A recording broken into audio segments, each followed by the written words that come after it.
Mga drone ng Iran mga kapatid ang gagamitin nga ba para durugin yung mga warship ng US mga tol, no? Ang sabi rito sa title yan, no, Khamenei's drones to destroy Americans warship, no? Iran's third big hint of naval attack, no, enemy at sea.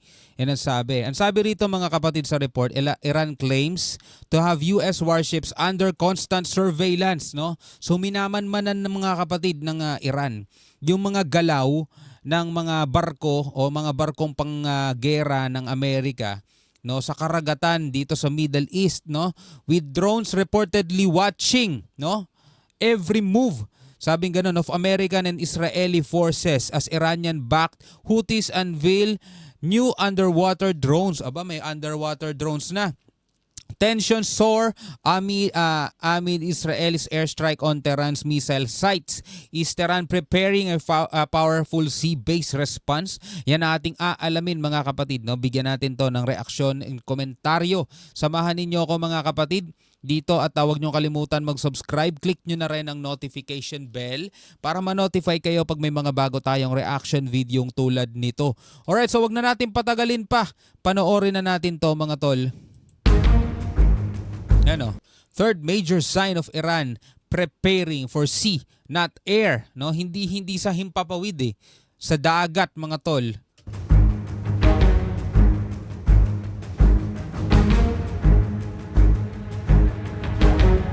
Khamenei's drones watch every move of US warships in Middle East, no? So naka-surveillance sila mga tol.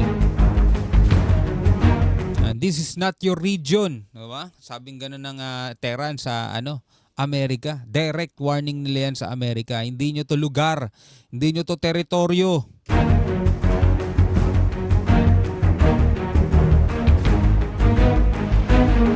And after showing aerial prowess, Iran to unleash its naval wrath, no?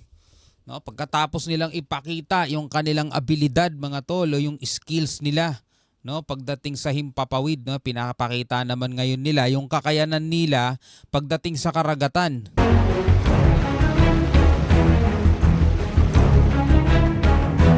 Iran to take on America, Israel together in sea warfare. No, lalaban sila kahit sa dagat mga tol. Amid fears of Iranian attack on Israel, Tehran has revealed a shocking news to America.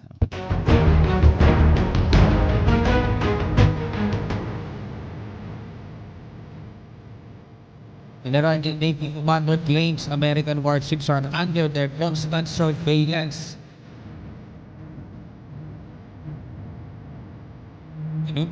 Talagang nakabantay sila mga tol, may mata sila sa himpapawid. Yan, we are over their heads.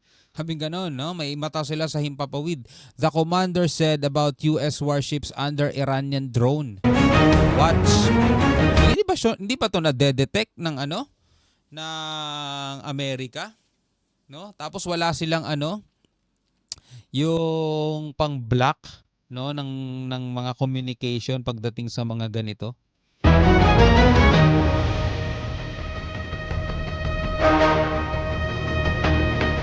Tehran reportedly referred to American warships sent to Middle East to protect Israel.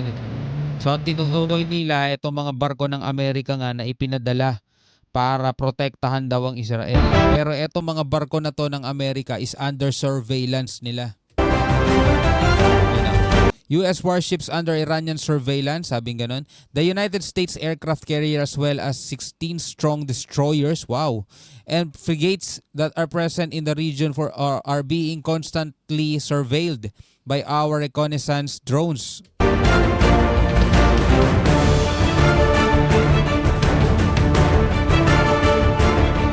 Sabi ito ni Rear Admiral Shahram Irani, Iranian Navy Commander.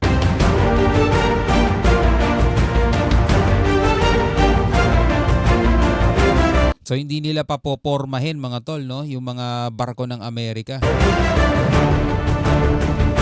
US warships, we say to the Americans that the region's not your place and we maintain all of your movements under observation. Pero dapat yung mga ganito mga tol, no, hindi na sinasabi pa eh.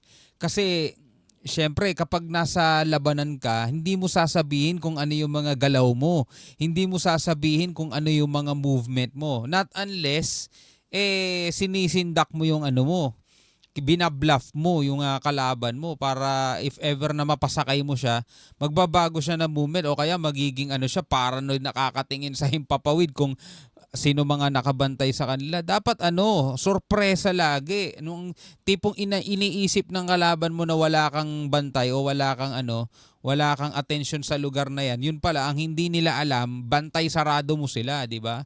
Kaso ito sinasabi na agad ni Rear Admiral Sharam Irani at binabalaan niya yung mga barko nila na binabantayan namin kayo o under surveillance kayo sa amin. O di magiging alisto na ngayon ang Amerika, di ba? Magiging ano na sila, magiging aware na sila na may nakabantay sa kanila. Mas lalo sila mag-iingat ngayon. O di mas pinahirap lang ng Iran yung trabaho nila kung mas magiging matindi ang seguridad ngayon ng Amerika. Mas maganda yung may sorpresa kayo para alam mo yon, hindi sila ganun kahanda. Kaya hindi ko alam kung tama ba diskarte nila no? Ipapaalam mo pa ba? Dapat di na.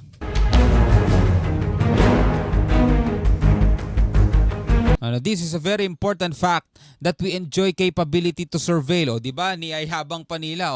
This is the very important fact that we enjoy the capability to surveil the enemy even at sea. Kung iso-surveillance nilang Amerika, dapat ano yan? Secret yan. Kasi ganun nga yun sa mga for example, mga tola, meron kang minamanmanan na gusto mong hulihin sa akto. Pero kung sasabihin mo sa kanya na under surveillance ka na at sino-surveillance ka na kaya ingat ka sa mga galaw mo. Baka yung binabantayan niya hindi na ulit magpakita, magbago na kaya lumipat ng lugar o kaya ibahin na yung diskarte, di ba? Mas lalo magiging aware yun sa kilos at galaw niya. So mga ganito medyo parang ang dating sa akin parang binabluff lang nila yung Amerika.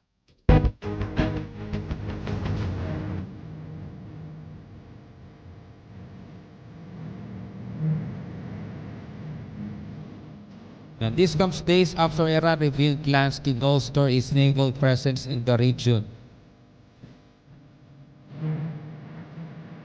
Admiral Irani on November 1 revealed that 2 new warships are set to sail soon in the region.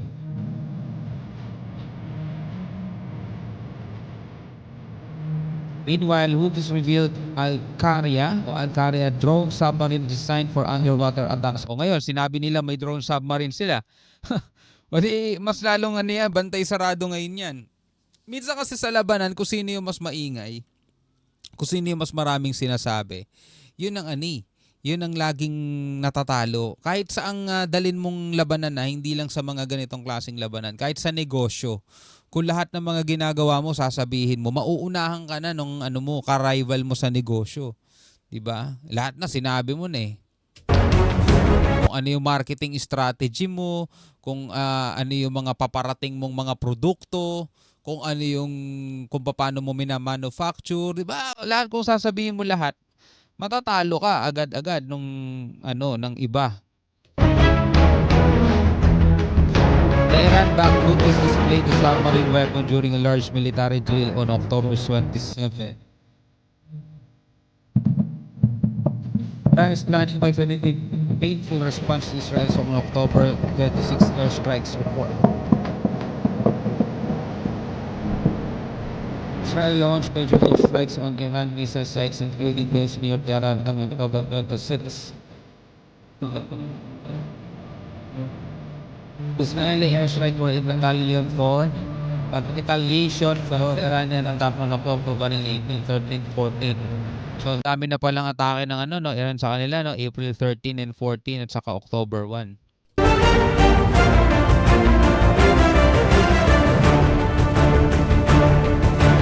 Yan. Alright mga kapatid, ikaw bilang isang tao na nakamasid ngayon sa mga nangyayari dito sa gitnang silangan, anong masasabi mo doon sa ni-reveal o parang hint na sinabi ng kanilang admiral ng Navy o Naval ng Iran? No, sa tingin ninyo mga tol, comment kayo sa ibaba. Hanggang sa muli, ako nga pala si Shobaldi. Peace out.